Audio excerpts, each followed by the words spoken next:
If you love me, please don't judge me. Got my hands tied, the power's above me. Don't shoot the messenger, I'm just a puppet here. If you wanna place blame, then look to the puppeteer. Family, fortune, envy, jealousy, privilege, passed on, legacy, secret, sabotage, borderline, felony, suicide, subtract, selfish, pedigree, yeah.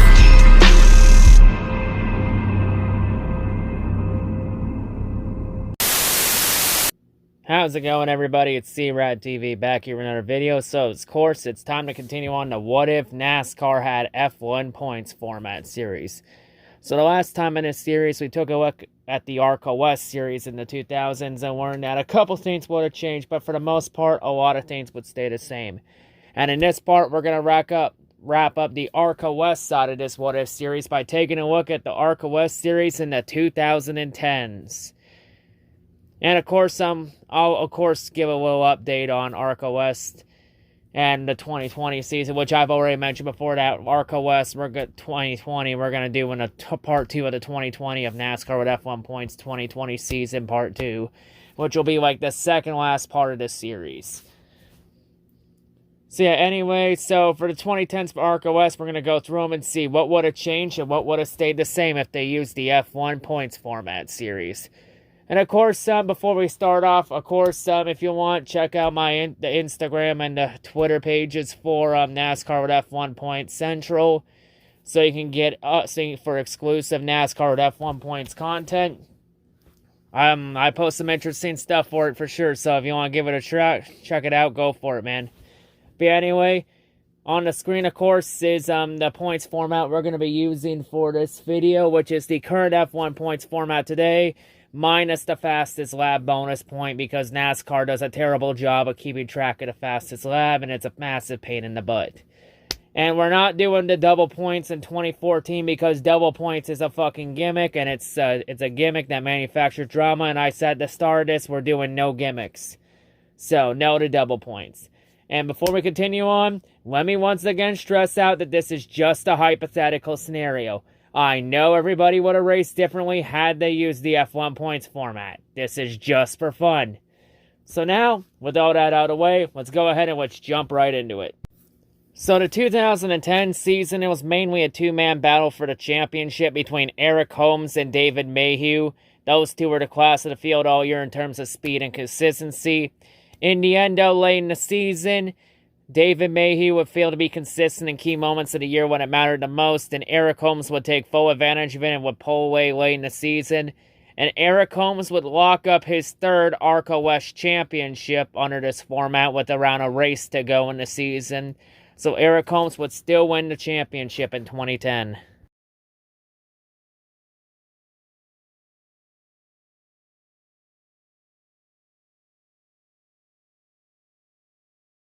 So the 2011 season, it was all about Greg Pursley. Like, Greg was just the class of the field all season when it came to speed and consistency. Like, nobody was on Greg Pursley's level in 2011. And Greg Pursley, he would go on and easily cruise to the 2011 ARCA West Championship. So he would still win his first title in 2011.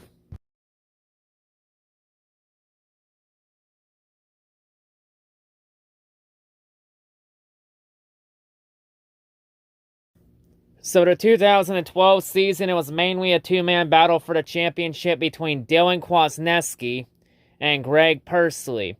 Those two were the class of the field all season in terms of speed and consistency. It was a very close championship between the two that in the end, the championship would go all the way down to the season finale at Phoenix Raceway, with Dylan Kwasniewski entering with a 3-point lead over Greg Pursley. So Greg would need to finish a couple spots ahead of Kwasniewski to win the title or win the race, while Kwasniewski just needed to hope either Pursley doesn't win the race or he stays close to Pursley to win the title. In the end, at the season finale, Kwasniewski ran up front for majority race, while Greg Pursley ran around top 5, top 10 for most of the night. In the end, though, Greg Pursley would end up finishing 6th in the finale, while Dylan Kwasniewski would do everything he would need to and would finish 3rd in the finale. And that third place finish would be more than enough for Kwasniewski to win the title by 13 points. So Kwasniewski would still win the championship in 2012, and Kwasniewski would still go on to become one of the biggest busts in NASCAR's recent memory.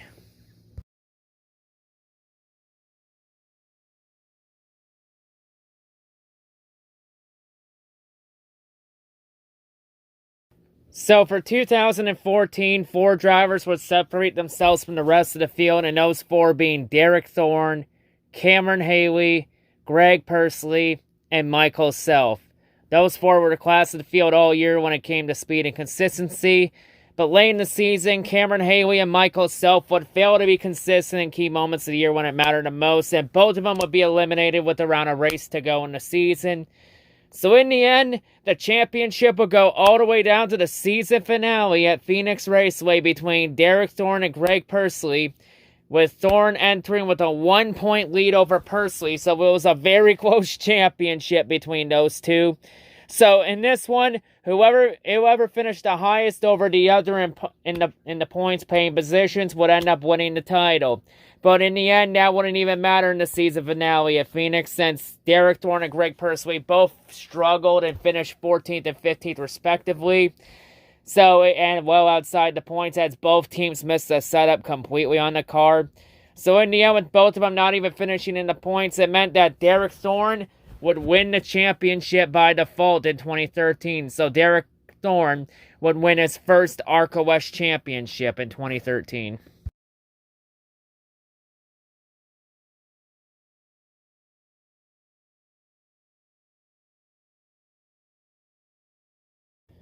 So for the 2014 season, 4 drivers would once again separate themselves from the rest of the field. Those 4 being Greg Pursley, Dylan Lupton, David Mayhew, and Brandon McReynolds.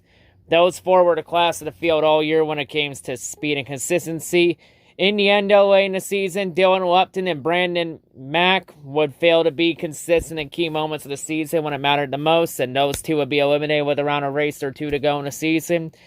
So in the end, the championship would go all the way down to the season finale at Phoenix Raceway, with Greg Pursley entering with a 15-point lead over David Mayhew. So for David Mayhew to have a shot at the championship, he would need to finish 3rd or better to have a shot at the title, and hope Pursley struggles and finishes well outside the points.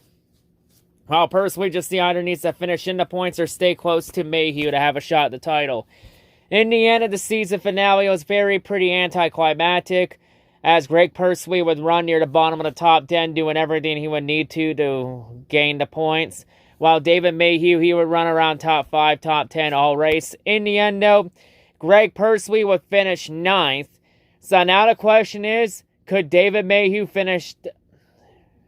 So with Pursley finishing 9th, it meant that David Mayhew would need to finish 2nd or better to win the championship. In the end, Mayhew would not even come close to that, as Mayhew would end up finishing 6th. So with Mayhew finishing 6th and Pursley finishing 9th, the 9th place finish was more than enough for Greg Pursley to lock up the championship over David Mayhew by 9 points. So Greg Pursley would still win his 2nd ARCA West championship in 2014. And after this race, Greg Pursley would then announce his retirement after the race. So Greg Pursley would end his career going out on top.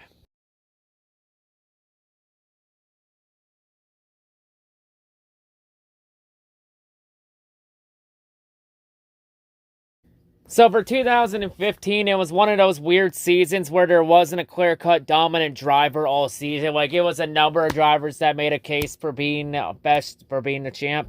In the end, though, it was mainly between 6 drivers, so a 6-pack was the championship battle this year, and those 6 being Chris Eagleston, Noah Gragson, Ryan Partridge, Grayson Ross, David Mayhew, and Brandon McReynolds.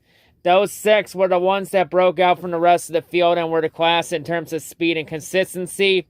In the end, though, late in the season, David Mayhew, Ryan Partridge, and Brandon Mack would all fail to be consistent in key moments of the year when it mattered the most, and they were eliminated with a race to go in the year. So in the end, the championship would go all the way down to the season finale at Phoenix, with Noah Gragson entering with a 7-point lead over Chris Eagleston, and a 20-point lead over Grayson Ross. So Grayson Ross would effectively have to win the race and would need Eagleston and Gregson to finish outside the points to have a shot at the title. Eagleston just needed to either win the race or just finish a few spots ahead of Gregson to win the title. Gregson just needs to stay close to Eagleston, and as long as Eagleston didn't win the race and Gregson stayed close to him, Gregson would win the title.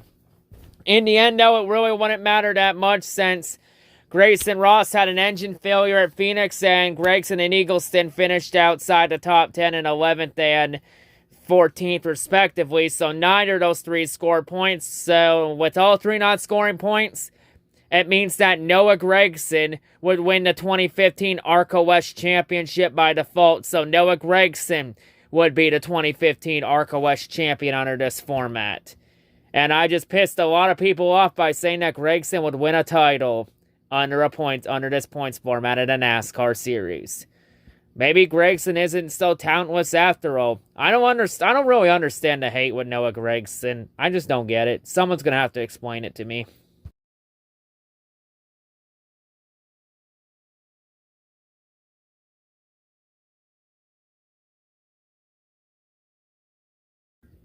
So the 2016 season, it was all about Todd Gilliland. Todd Gilliland was the class of the field all year in terms of speed and consistency. Like, nobody was on Todd Gilliland's level in 2016.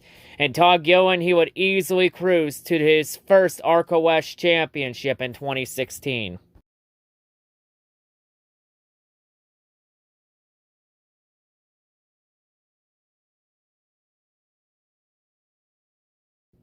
So 2017, it would have been a close two-man battle for the championship between Todd Gilliland and Chris Eagleston. Those two were the class of the field all year when it came to speed and consistency. It was very close between the two that in the end, the championship would go all the way down to the season finale at Bakersfield, with Todd Gilliland entering with a 17-point lead over Chris Eagleston. So Chris would effectively need to win the race and would need Gilliland to finish outside the top 10 to have a shot at the championship. Gilliland just either needs to finish in the points or stay close to Chris Eagleston to win the second ARCA West title. In the season finale, both of them ran up front for majority of the race, but late in the race, Chris Eagleston, he would suffer some mechanical issues and would end up finishing 20th, 3 laps down, while Todd Gilliland would end up finishing the race in second. And that second place finish would be more than enough for Gilliland to win the championship over Eagleston by 17 points. So Todd Gilliland would still go back-to-back under this format in 2017.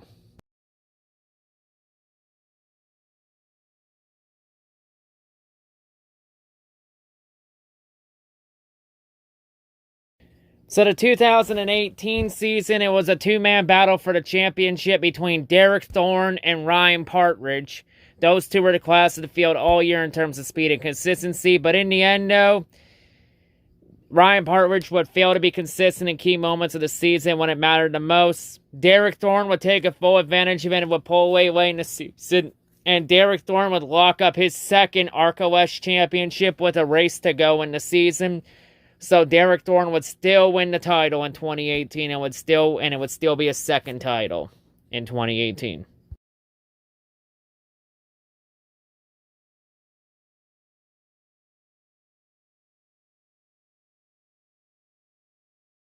So the 2019 season, it was all about Derek Kraus. Derek Kraus is just a class of the field in terms of speed and consistency all year. Like, nobody was on Kraus's level in 2019. And Derek Kraus would easily cruise to his first ARCA West championship in 2019.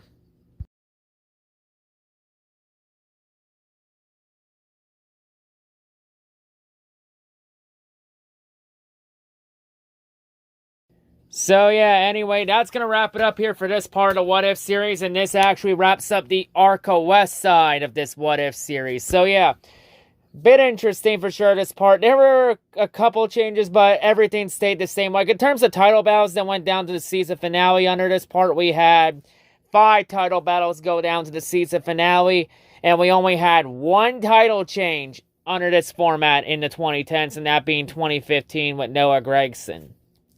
So yeah, other than that, other than 2015, everything stayed the same. So pretty much next to nothing would change in the ARCA West series under the F1 points format.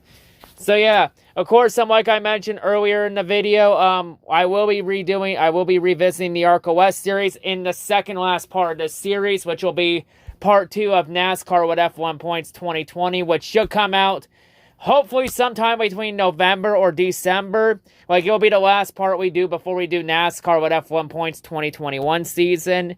And the NASCAR with 2021 season with F1 Points will be the last part of this series. So yeah, that'll wrap it up for the ARCA West side of this series. Next time on this series, we're going to be starting the ARCA East side of this series. Because since it's only fair we did one side of country with ARCA, we do the other side and do ARCA East next time we start that one off. So anyway, that's going to wrap up here. That's all I got to say. The part 1, the next part, the start of the ARCA East series, it will come out depending on how fast I do all my research and all that. So, yeah. Anyway, that's going to wrap it up here. If you want, make sure you check out the NASCAR with F1 Points Central, Twitter, and Instagram pages for exclusive NASCAR with F1 Points content if you're interested. But anyway, that's all I got to say. Hope everyone's a great day, and I'll see you on whatever I make next. Peace.